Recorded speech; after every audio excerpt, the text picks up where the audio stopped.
नमस्कार. वक्रतुंड महाकाय सूर्यकोटी समप्रभ निर्विघ्नं कुरु मे देव सर्वकार्येषु सर्वदा. श्रीराम. आजचा आपला विषय आहे पंढरपूरला तीर्थक्षेत्र का म्हणतात. तर एक आपण लक्षात घेतलं तर आपल्या शरीरावर 3.5 कोटी रोम आहेत, म्हणजे रंध्र आहेत. म्हणजे काय तर हे शास्त्र, याच्याबाबत शास्त्र असं सांगतं की 3.5 कोटी रंध्रे आहेत, म्हणजे तेवढे पाप त्यांनी सांगितले. म्हणजे एकेका पापाला राहण्यासाठी एक घर असतं आणि ते असले पाहिजे, म्हणून भगवंतांनी 3.5 कोटी रंध्र आहेत असं आपल्याला सांगितलेलं आहे. मग हे कसं आहे की चंद्रभागेचं दर्शन झाल्यानंतर सुद्धा आपले हे 3.5 कोटी पापे हे नष्ट होतात. असं तुकाराम महाराजांनी एका अभंगात असं सांगितलं की आणि नाथ महाराज पण बऱ्याच वेळा याबाबत सांगतात की एक कोटी तीर्थवेळा चंद्रभागा डोळा देखिलिया. एक कोटी तीर्थवेळा चंद्रभागा डोळा देखिलिया. आता आपण याचा विचार करताना असं केलं तर अवघेची तीर्थे घडली तर एक वेळा, आणि चंद्रभागा डोळा देखिलिया अवघेची पापे गेली, दिगंबरा वैकुंठ पंढरी देखिलिया. आता पंढरीला म्हणजे पंढरपूरला किंवा पंढरीला वैकुंठ हा शब्द त्यांनी वैकुंठभूमी असं त्यांनी सांगितलेलं. तर या पंढरी क्षेत्राचा महात्म्य सांगणारा हा अभंग आहे. या अभंगातल्या या 2 ओळी आहेत. यामध्ये काही ठिकाणी कसं असतं की तीर्थाचा महिमा असतो, तर काही ठिकाणी क्षेत्राचा महिमा असतो, काही ठिकाणी साधू भक्तांचा महिमा, तर काही ठिकाणी पंढरीनाथ दैवताचा महिमा सांगितला आहे.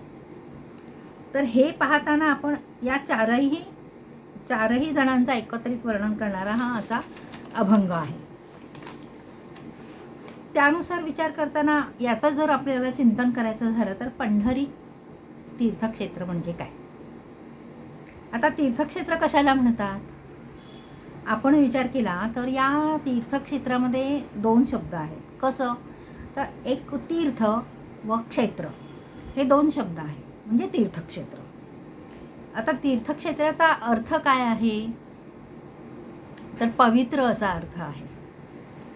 क्षेत्र या शब्दाचा अर्थ काय आहे तर भूमी असा शब्द आहे. क्षेत्र म्हणजे काय तर भूमी.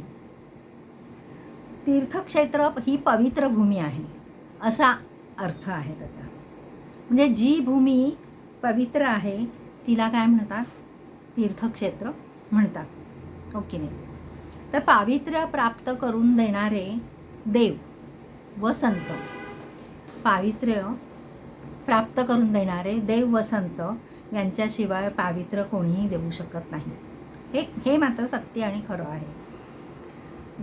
एक देवाच्या संगतीत किंवा साधूच्या संगतीत तीर्थक्षेत्र असतं.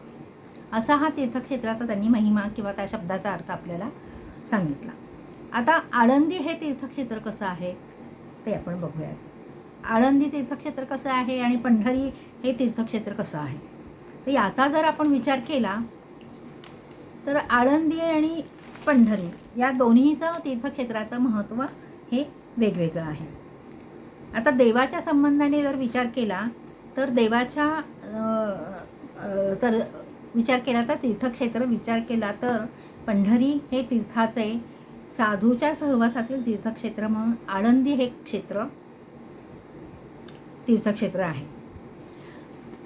देव व संत यांच्या सहवासाने भूमीला जे पावित्र्य येते ना त्यातही 2 प्रकार आहेत. तर ते कसे देवाचे किंवा संतांचे. ज्या स्थानात कायम वास्तव्य आहे, पहा ज्या स्थानामध्ये कायम वास्तव्य आहे ते एक तीर्थक्षेत्र असते. आता हेच बघा ना, गोकुळात भगवान होते पण ते काही काळापुरते होते, हो ना. पंढरीमध्ये परमात्मा राहतात, ते कायम राहतात. गोकुळामध्ये कसं सांगितलं त्यांनी की भगवान हे काही काळापुरते होते, तर पंढरीत परमात्मा हे कायम वास्तव्य आहे, कायम. बघा देहूला तुकाराम महाराज काही काळ होते, काही काळ हा शब्द त्यांनी वापरला, काही काळ होते. आळंदीला ज्ञानेश्वर महाराज कायम वास्तव्य होतं त्यांचं, म्हणजे आहे अजूनसुद्धा. म्हणून देवाच्या किंवा संतांच्या कायम वास्तव्याचे पवित्र झालेले असे एक तीर्थक्षेत्र असते. मग देवाचे व संतांचे असा स्पर्श झालेले तीर्थक्षेत्र. आता याच्यामध्ये जर आपण बघितलं तर या अभंगामध्ये पंढरी क्षेत्राचा महिमा आपल्याला त्यांनी सांगितला आहे. आता परमात्म्याचे कायम वास्तव्याने पवित्र झालेले तीर्थक्षेत्र म्हणजे काय बघा.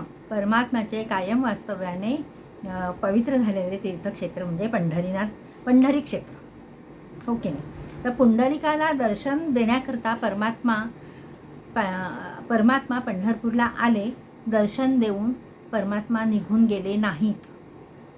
तर काय झालं, तर पंढरीला पांडुरंग आल्यानंतर पांडुरंगाला पुंडलिकाने सांगितले, देवा आता इथून जायचं नाही.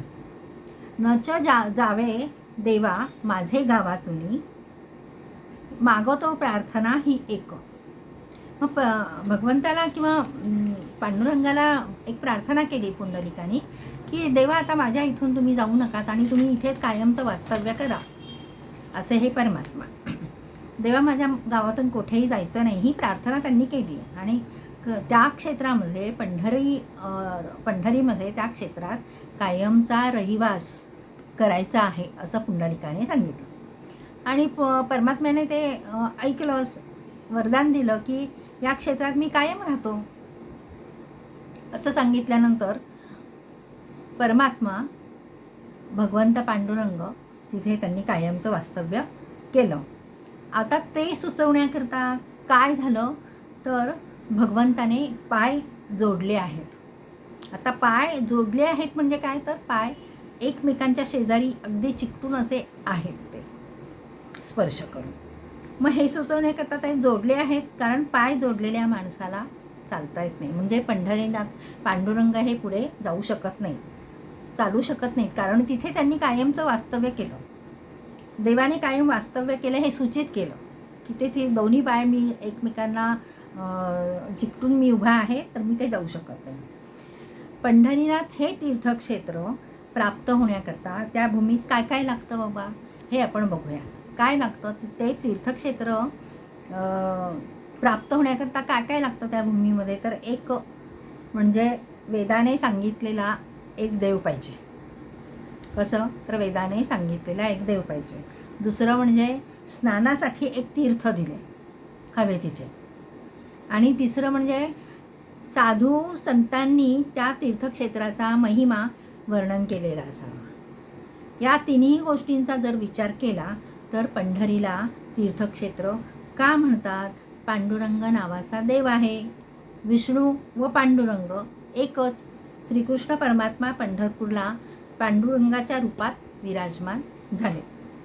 आता पांडुरंगाची 2 रूपे आहेत. एक काळं रूप आहे आणि दुसरं रूप आहे ते पांडुरंगाचं पांढरं रूप आहे. तर चंद्रभागेच्या रूपाने वाहणारे पाणी हे पांढरं रूप. अशा 2 रूपामध्ये पांडुरंगाने इथे वास्तव्य केलं. आता तिच्या पोटी जन्माला आलेले वासरू म्हणजे पुंडलिक. परमात्मा पंढरीनाथ वैदिक देवता आहे. आता आपण दुसऱ्या शब्दाचा अर्थ पाहू. भीमरथ. भीमरथ नावाचे तीर्थ भगवंताच्या म्हणजे भागवताच्या 5म स्कंधामध्ये भूगोलाचे वर्णन केलेले आहे. भागवताच्या 5म स्कंधामध्ये भूगोलाचे जे वर्णन केले आहे ते भरतखंडामधून वाहणाऱ्या पवित्र नद्यांचा उल्लेख त्यात भीमरथी व चंद्रभागेचे नाव आहे.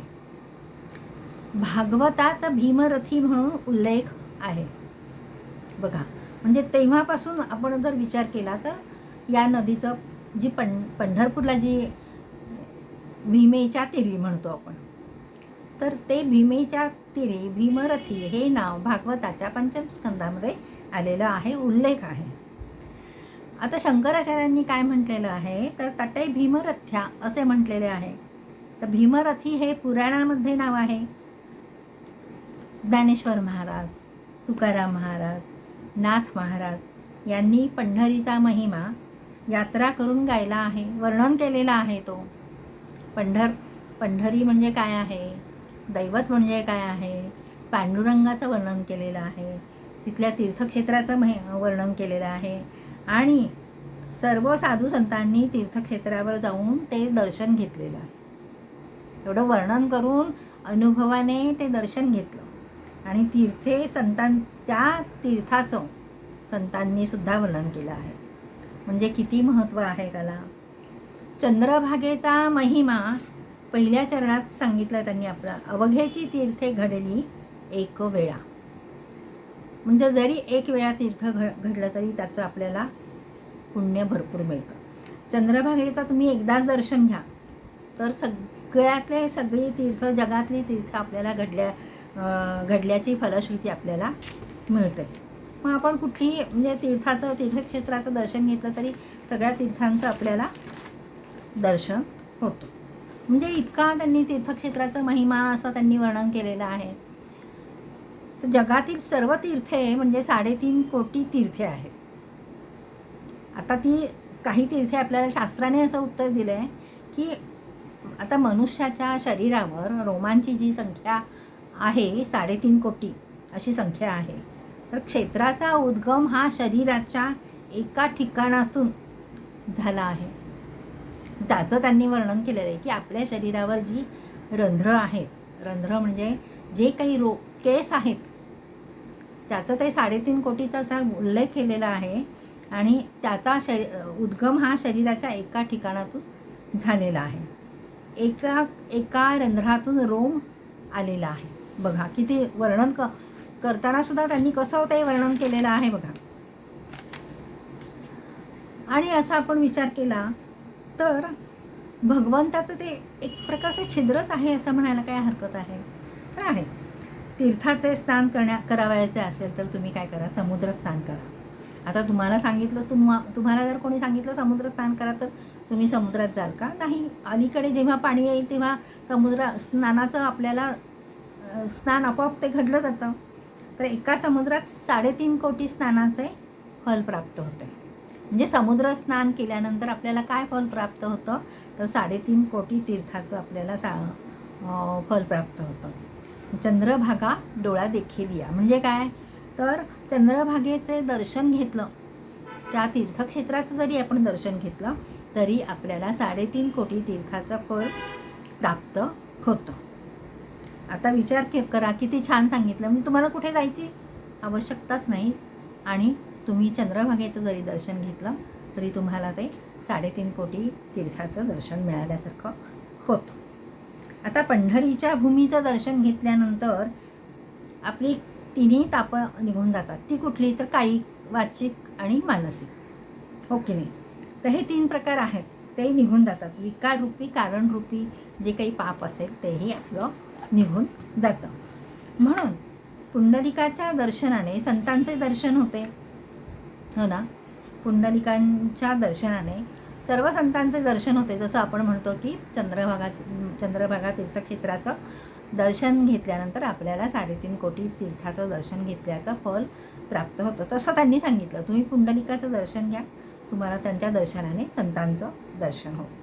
तुका म्हणे जन्मा आल्याचे सार्थक, विठ्ठलाची एक देखील या. म्हणजे विठ्ठलाला जरी आपण बघितलं तरी माझ्या जन्माचं सार्थक झालेलं आहे. मनुष्य जन्माला आपण जेव्हा येतो तेव्हा आपल्या जन्माचं सार्थक झालेलं पाहिजे. अवघीची वाटे हेची दिगंबरी. म्हणजे बघा ना, म्हणजे त्यांनी विठ्ठलाचं दर्शनसुद्धा किती महत्त्वाचं आहे. तर ते प्राप्त होण्यासाठी आपण म्हणतो ना की आता जी आषाढी एकादशी येणार आहे, वारकरी संप्रदायातील किंवा सगळ्या पंथातील सगळे लोक तिथे वारीच्या मधून वारी करत पंढरपूरला पांडुरंगाच्या दर्शनासाठी जातात. किंवा त्यांच्या त्या पदस्पर्शाचं कधी आपल्याला आपल्या डोक्याला स्पर्श होईल तर याची वाट पाहत असतात. म्हणजे ते एक प्रकारचं विष्णूचं रूप आहे, वैकुंठभूमी आहे. आणि तिथं गेल्यानंतर त्यांचं ते म्हणतो ना की जन्म आल्याचे सार्थक, जन्माला आल्या मनुष्य जन्माला आल्याचं सार्थक हे तिथे गेल्यानंतर आपल्याला प्राप्त होतं. ही फलश्रुती आहे. तुम्ही काही केलं तरी तिथे दर्शन तुम्ही घेणारच. नामस्मरण करा, त्याच्यामध्येही तुम्हाला दर्शन होतंच. म्हणून आपल्याकडे जी जी शास्त्र आहे, जे जे ग्रंथ आहेत, त्या ग्रंथाचं तुम्ही वाचन करा. ज्ञानेश्वरी आहे, गाथा, तुकाराम गाथा आहे, अनेक ग्रंथ आहेत. पण संतांच्या ग्रंथात ही शास्त्र त्यांनी सांगितलेली आहेत की नामस्मरण, आणखीन त्या शास्त्रानुसार आचरण आपलं कसं राहायला पाहिजे, कसं वागायला पाहिजे, कसं बोलायला पाहिजे, असं त्यांनी आपल्याला सांगितलेलं आहे की नामस्मरणाने आपल्याला काय काय प्राप्त होतं. कारण त्याचं असं आहे की मनुष्य जन्माला आपण आलेलो आहोत, तर आपल्या शरीराचं सार्थ हे आपल्याला करायचं आहे आणि ते आपल्या हातात आहे. अनेक जन्मातून आपल्याला मिळालेला हा जन्म आहे आणि ही अखंड सेवा घडावी, अशी ही सेवा घडावी, ही सेवा पूर्ण व्हावी, अशी आपण पांडुरंग चरणी प्रार्थना करूयात.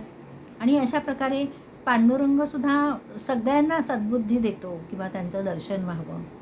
ही एक आपल्या मनुष्य जन्माची म्हणतो ना की मनुष्याच्या जन्माला आल्यानंतर हे आपलं सार्थक आहे. म्हणून विठ्ठलाला आपण एकदा जरी आपण दर्शन घेतलं तर ते आपल्या जन्माचं सार्थक होईल, ही आपल्या जन्माची फलश्रुती आहे. तर यासाठीच आपल्याला त्यांनी अनेक शास्त्रामधून सांगितलेलं आहे. आणि मग या आपल्याला की पंढरीची वारी करतानासुद्धा अनेकांना दर्शन होतं पण पांडुरंगाचं, पण ते आपल्याला कळत नाही. म्हणून पंढरपूर हे तीर्थक्षेत्र इतकं महत्त्वाचं आहे की तिथे तुम्ही जा, दर्शन घ्या आणि तुमच्या जन्माचं तुम्ही सार्थक करा. आपण सगळ्यांनी सार्थक करूयात. पांडुरंगाजवळ आपण तीही प्रार्थना करूयात की आपल्या या जन्मामध्ये मनुष्याचं सार्थक होण्यासाठी पांडुरंगाचं दर्शन तर घ्यायचंच, आणि तिथे गेल्यानंतरसुद्धा अनेक संतांचं, अनेक तीर्थांचं, तीर्थक्षेत्रांचं दर्शन घेतल्यानंतरसुद्धा आपल्याला जे काही पुण्य फलप्राप्ती होणार आहे ती खूप महत्त्वाची आहे. म्हणून आपण याच जन्मामध्ये आपल्या मनुष्य जन्माचं सार्थक करूयात, असं या निमित्ताने मी आपल्याला सांगू इच्छिते. आणि एकच मी प्रार्थना सगळ्यांना करते की तुम्हाला दिवसातून थोडा वेळ जरी नामस्मरण करता आलं तर शुद्ध भावनेने, एकाग्र चित्ततेने तुम्ही नामस्मरण करा. असं हे आपलं पंढरपूर तीर्थक्षेत्र आहे आणि या ठिकाणी आहोत हे आपलं भाग्य आहे. म्हणून त्या तीर्थक्षेत्राचं आपण दर्शन घ्या आणि आपल्या मनुष्य जन्माचं सार्थक आपण करूया. इथे मी माझी सेवा समाप्त करते, माझ्या वाणीला विराम देते. पांडुरंग हरी श्रीराम. पांडुरंग.